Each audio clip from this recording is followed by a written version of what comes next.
جنگ بدر تھی اس کا اصل سبب کیا تھا؟ چونکہ مسلمان مدینہ شریف چلے گئے تھے اور کفار کو کب یہ گوارا تھا کہ مسلمان سکون کی زندگی وہاں گزاریں.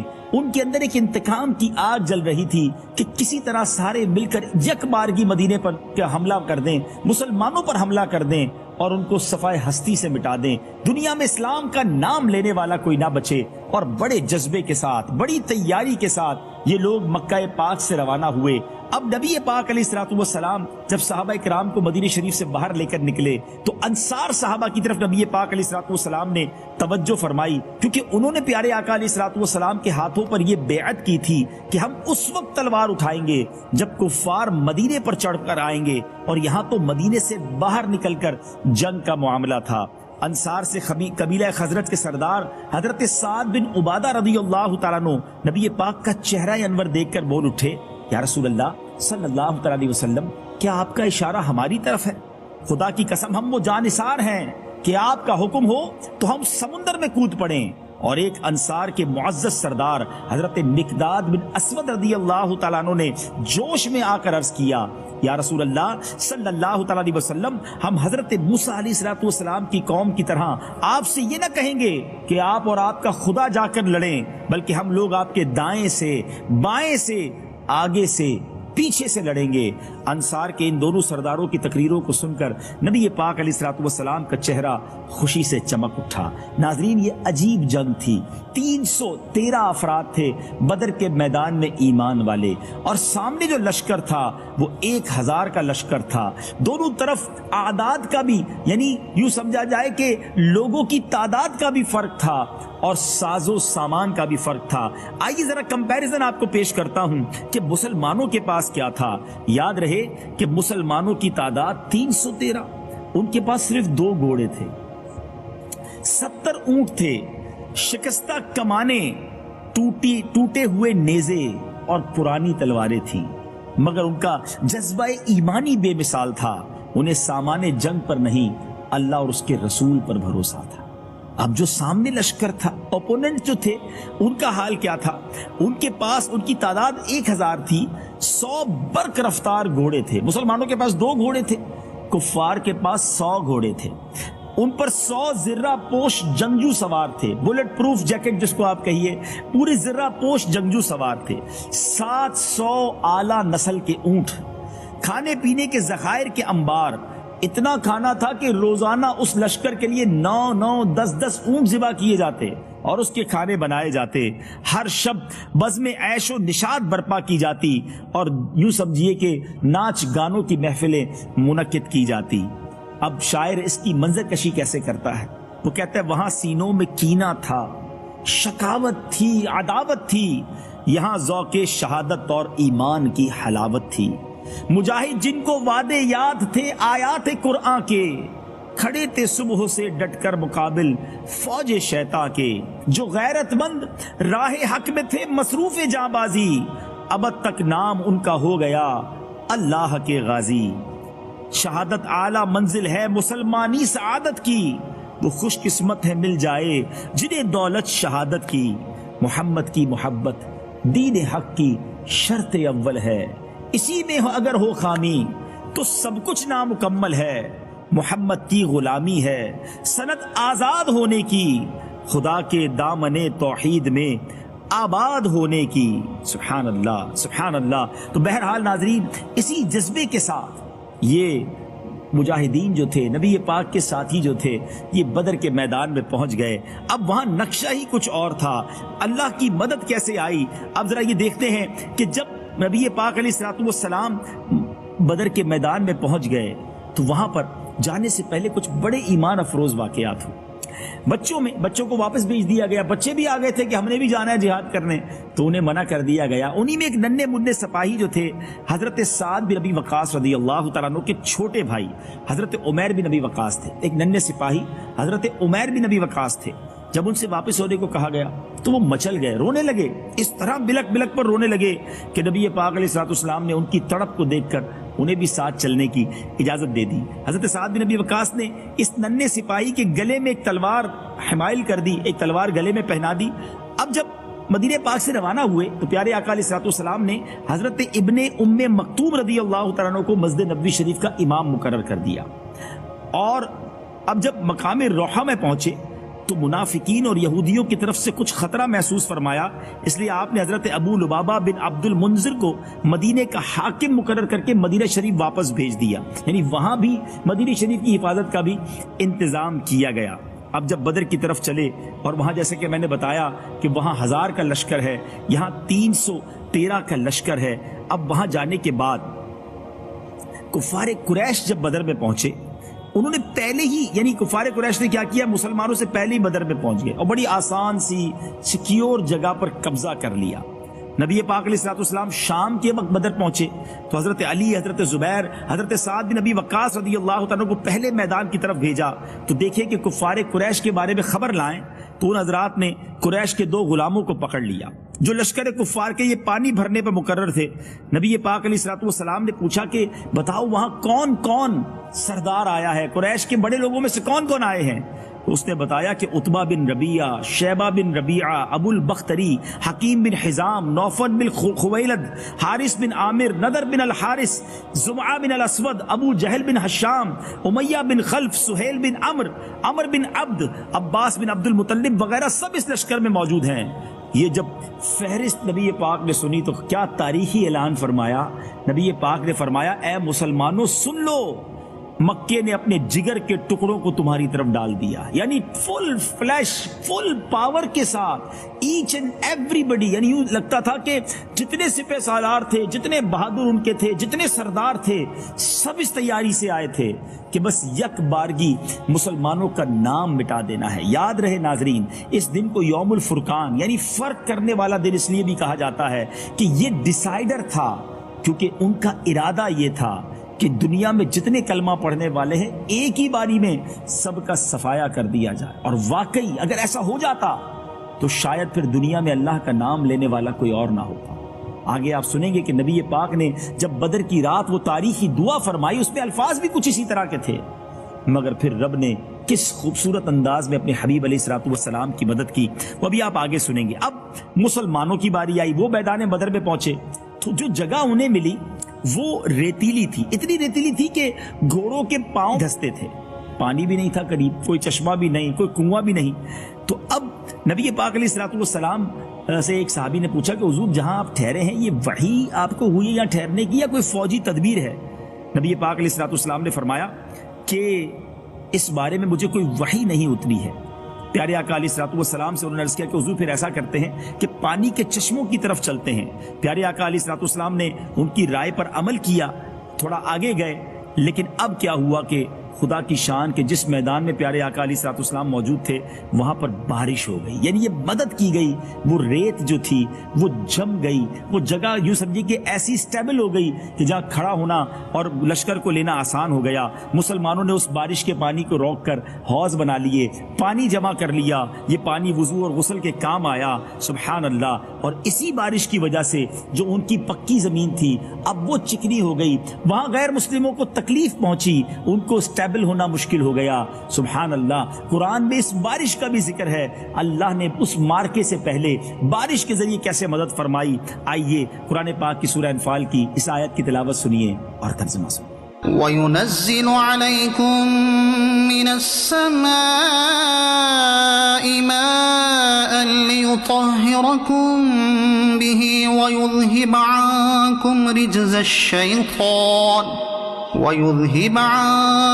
رِجْزَ الشَّيْطَانِ وَلِيَرْبِطَ عَلَى قُلُوبِكُمْ وَيُثَبِّتَ بِهِ الْأَقْدَامَ۔ اور آسمان سے تم پر پانی اتارا کہ تمہیں اس سے ستھرا کر دے اور شیطان کی ناپاکی تم سے دور فرما دے اور تمہارے دلوں کی ڈھارس بندھائے اور اس سے تمہارے قدم جما دے۔ ناظرین اب 17 رمضان مبارک کی وہ رات آ گئی، سن 2 ہجری ہے، ابھی مدینے پہنچے دوسرا ہی سال تھا، مگر ان کفار قریش کو کہاں چین آنا تھا۔ انہوں نے سکون کی زندگی گزارنے والے مسلمانوں کو گویا یک بارگی ختم کرنے کے لیے پلان کیا تھا۔ سارے لشکر کے لوگ آرام کی نیند سو رہے تھے، دوسری طرف ہو سکتا ہے عیش و طرب کی محفلیں ہوں، مگر میرے آقا علیہ الصلوۃ والسلام کا عجب حال تھا۔ نبی پاک اس رات اللہ کی بارگاہ میں ساری رات دعا میں مصروف رہے، التجاؤں میں مصروف رہے۔ صبح نمودار ہوئی تو نبی پاک علیہ الصلوۃ والسلام نے لوگوں کو نماز کے لیے بیدار فرمایا، پھر نماز کے بعد قرآن کی آیتیں سنا کر سب کے جذبے اور ولولے کو ایسا بڑھایا کہ ایک ایک نبی پاک کا ساتھی اپنا قطرہ قطرہ دین اسلام کے لیے بہانے کے لیے تیار ہو گیا۔ رات میں نبی پاک علیہ الصلوۃ والسلام نے کمال کی خبر دی، غیب کی خبر دی، اپنے جانثاروں کے ساتھ جنگ کی اس جگہ کا معائنہ فرمایا۔ پیارے آقا علیہ الصلوۃ والسلام کے ہاتھ میں ایک چھڑی تھی۔ ناظرین، یہ ابو داؤد شریف کی حدیث ہے، سیاہ ستہ کی کتابوں میں یہ حدیث موجود ہے۔ وہ چھڑی تھی اور نبی پاک علیہ الصلوۃ والسلام نشان لگاتے جاتے کہ فلاں جگہ پر کل فلاں اس جگہ پر فلاں کافر کی لاش پڑی ملے گی، اس جگہ پر فلاں کافر کی لاش پڑی ہوگی۔ سبحان اللہ، جب یہ غزوہ ختم ہوتا ہے تو ہمارے صحابہ کرام نے دیکھا جس جگہ نبی پاک نے نشان لگایا تھا کہ فلاں کافر یہاں مارا جائے گا، ایسا ہی ہوا اور دوسرے دن اسی مقام پر ان کی لاشیں ملی۔ ناظرین، اب یہ جب لڑائی کا وقت شروع ہونے والا تھا، اس رات جو نبی پاک علیہ الصلوۃ والسلام نے دعا کی، اللہ اکبر، روتے روتے پیارے آقا اللہ کی بارگاہ میں دعا میں مصروف تھے، اور اس دعا میں حضرت ابوبکر صدیق رضی اللہ تعالی عنہ نے جس طرح نبی پاک سے محبت کا اظہار فرمایا کہ ماجرا کچھ یوں ہے، نبی پاک ہاتھ پھیلائے یہ دعا مانگ رہے تھے کہ یا اللہ، جو تو نے مجھ سے وعدہ فرمایا ہے آج اسے پورا فرما دے۔ آپ پر رکت طاری تھی، گریہ طاری تھا، اس رکت کے عالم میں چادر مبارک جو ہے وہ آپ کے کاندھوں سے نیچے گر گئی۔ کبھی آپ سجدے میں سر رکھ کر اس طرح دعا مانگتے، یا الہی، اگر یہ چند نفوس ہلاک ہو گئے تو پھر قیامت تک روئے زمین پر تیری عبادت کرنے والے نہ رہیں گے۔ سبحان اللہ، اللہ کے حبیب رو رو کر دعا کریں پھر دعا کیسے قبول نہ ہو۔ ناظرین، پھر کیا ہوا؟ حضرت ابوبکر صدیق یار غار رضی اللہ تعالیٰ عنہ آگے بڑھے، اس چادر کو اٹھایا، نبی پاک کے کاندھوں پر رکھا اور کہا حضور آپ تسلی رکھیے، آپ بس کیجئے، خدا اپنا وعدہ ضرور پورا فرمائے گا، خدا عز و جل اپنا وعدہ ضرور پورا فرمائے گا۔ اپنے یار غار جان نثار کی بات مان کر نبی پاک علیہ الصلوۃ والسلام نے دعا ختم کر دی، اور آپ کی زبان پر یہ دعا، یہ آیت کا ورد جاری ہو گیا۔ اور وہ آیت کیا تھی؟ ان قریب کفار کی فوج کو شکست دی جائے گی اور وہ پیٹھ پھیر کر بھاگ جائیں گے۔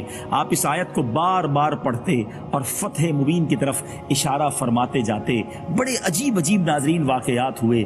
ابو جہل جو اس امت کا فرعون نبی پاک نے جس کو کہا، جس کے غرور و تکبر کی، جس کو آپ کہیے کہ انداز ہی کچھ اور تھا، ابو جہل مارا گیا تو کیسے مارا گیا؟ ذرا سنیے گا اور ایمان تازہ کیجئے گا۔ ہوا ایسا، حضرت عبد الرحمن بن عوف رضی اللہ تعالیٰ عنہ کا بیان ہے کہ میں صف میں کھڑا تھا، میرے دائیں بائیں دو نوعمر لڑکے کھڑے تھے۔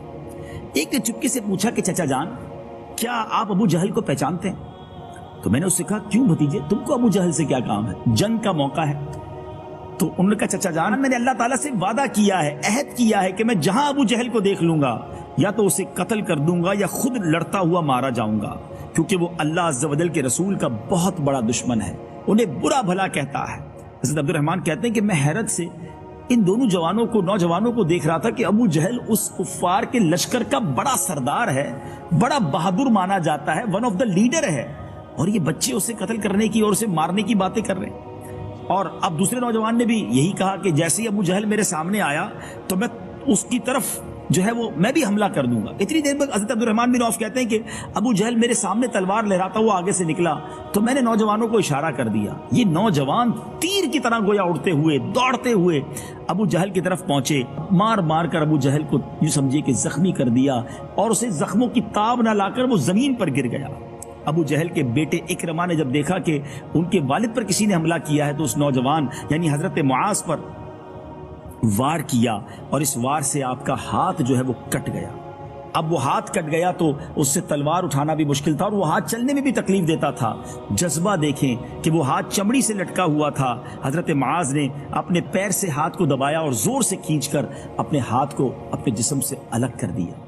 اب ابو جہل کی آخری سانسیں تھی۔ حضرت عبداللہ ابن مسعود ابو جہل کے پاس سے گزرے، اس وقت اس کی زندگی کی کچھ رمق باقی تھی، تو حضرت عبداللہ بن مسعود نے اس کے سر پر پیر رکھ کے اسے روند ڈالا اور کہا تو ہی ابو جہل ہے، بتا تجھے خدا نے کیسا رسوا کیا ہے۔ مگر ابو جہل کا اس وقت بھی گھمنڈ تھا، اس وقت بھی غرور تھا۔ وہ کہتا مجھے مرنے کا غم نہیں ہے، مجھے غم یہ ہے کہ میں کسانوں کے ہاتھ مارا گیا۔ انصار چونکہ کھیتی باڑی کیا کرتے تھے، اس مردود نے مرتے وقت بھی تکبر کیا، اور نبی پاک علیہ الصلوۃ والسلام جب وہاں سے گزرے تو آقا علیہ الصلوۃ والسلام نے فرمایا ابو جہل اس زمانے کا فرعون ہے۔ ناظرین، بڑے بڑے نامور، بڑے بڑے سورما آئے تھے مسلمانوں کو ختم کرنے، مگر ہوا کیا؟ وہ لڑائی ہوئی کیسے؟ اب ناظرین، اس مارکے کا بنا کیا؟ لڑائی مسلمانوں نے جیتی کیسے؟ اعداد بھی کم تھے، اسلحہ بھی کم تھا، مگر آقا کی دعائیں جو تھیں، سیدی اعلیٰ حضرت لکھتے ہیں نا، اجابت نے جھک کر گلے سے لگایا، بڑی ناز سے جب دعائے محمد۔ نبی پاک علیہ الصلوۃ والسلام کی دعا کا صدقہ یہ ہوا کہ اللہ تبارک و تعالیٰ نے آسمان سے فرشتوں کی مدد بھیجی۔ پہلے 3000 فرشتے اور پھر 5000 فرشتے نازل ہوئے۔ اب فرشتے نظر تو کہیں نہیں آتے تھے، مگر مسلمان جب تلوار اٹھاتے، اس سے پہلے کہ کسی کافر کی گردن تک پہنچتی، وہ سر پہلے سے کٹ جاتا، اور صحابہ کرام آ کر نبی پاک سے عرض کرتے کہ حضور ہمارے وار کرنے سے پہلے ہی سامنے والا دنیا سے چلا جاتا ہے۔ تو نبی پاک علیہ الصلوۃ والسلام نے فرمایا کہ یہ تیسرے آسمان سے تمہاری مدد آئی ہے، یہ فرشتوں کا کارنامہ ہے۔ عتبہ، شیبہ، ابو جہل وغیرہ کفار کے جو سردار تھے، جب ان کی ہلاکت ہونے لگی، وہ دنیا سے جانے لگے، تو کفار مکہ کی کمر ٹوٹ گئی۔ اب وہ بے سر و سامانی میں، جس کو آپ کہتے ہیں نا، حواس باختہ ہو کر دوڑنا شروع ہوئے۔ 70 مارے گئے، 70 گرفتار ہوئے۔ مسلمانوں کی طرف سے بھی تقریباً 14 شہادتیں ہوئیں۔ شہدائے بدر کون کون سے ہیں؟ آئیے مبارک ہستیوں کے نام بھی سنیں۔ حضرت عبیدہ بن الحارث، حضرت عمیر بن ابی وقاص، حضرت ذو الشمالین، حضرت عاقل بن ابی بکیر، حضرت محجع، حضرت صفوان، حضرت سعد بن خیثمہ، حضرت مبشر بن عبد المنذر، حضرت حارثہ بن سراقہ، حضرت معوذ بن عفراء، حضرت عمیر بن حمام، حضرت رافع بن معلا، حضرت عوف بن عفرا، حضرت یزید بن حارث رضی اللہ تعالی عنہم اجمعین۔ ان شہدائے بدر میں سے 13 تو میدان بدر ہی میں شہید ہو گئے، مگر حضرت عبیدہ بن حارث رضی اللہ تعالیٰ عنہ چونکہ بدر سے واپسی پر منزل صفرا میں انہوں نے وفات پائی، اس لیے ان کی قبر مبارک منزل صفرا میں ہے۔ اب ان بڑے بڑے جو جرنیل تھے ان کو اس ایک گھڑے میں ڈال دیا گیا، اور گھسیٹ کر گھڑے میں ڈال کر اس گھڑے پر مٹی ڈال دی گئی۔ اب ناظرین، نبی پاک علیہ الصلوۃ والسلام نے ان گھڑے والوں سے، ان مردوں سے کیا خطاب فرمایا؟ جب نبی پاک اس گھڑے کے کنارے پر پہنچے تو آقا علیہ الصلوۃ والسلام نے مقتولین کا نام لے کر، یاد رہے یہ وہ ظالم تھے جنہوں نے نبی پاک کو بہت ستایا تھا، بڑی تکلیفیں دی تھی، صحابہ کرام کی زندگی اجیرن کر دی تھی، مکہ چھوڑنا پڑا تھا۔ آپ سوچئے کس تکلیف میں مکہ چھوڑا ہوگا نبی پاک اور صحابہ کرام علیہم رضوان نے۔ میرے آقا نے ان گھڑے والوں کے نام لے لے کر فرمایا، اور فرمایا اے عتبہ بن ربیعہ، اے شیبہ بن ربیعہ، اے فلاں، اے فلاں، کیا تم لوگوں نے اپنے رب کے وعدے کو سچا پایا؟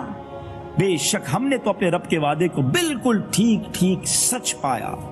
حضرت عمر فاروق رضی اللہ تعالیٰ عنہ نے جب دیکھا کہ نبی پاک علیہ الصلوۃ والسلام کفار کی لاشوں سے خطاب کر رہے ہیں تو تعجب کیا اور عرض کی حضور یا رسول اللہ، آپ ان بے روح جسموں سے کلام کر رہے ہیں؟ تو نبی پاک علیہ الصلوۃ والسلام نے ارشاد فرمایا اے عمر، قسم خدا کی جس کے قبضہ قدرت میں میری جان ہے، تم زندہ لوگ میری بات کو ان سے زیادہ نہیں سن سکتے، لیکن اتنی بات یہ ہے کہ مردے جواب نہیں دے سکتے۔ یہ میں نے آپ کو بخاری شریف کی حدیث سنائی ہے، شاید اس حدیث سے بہت سارے کنفیوژن ختم ہو جائیں گے۔ ناظرین، بخاری شریف کی اس حدیث سے کیا شاندار مسئلہ ثابت ہوا، شاید بہت ساری کنفیوژن ختم ہو جائیں گی۔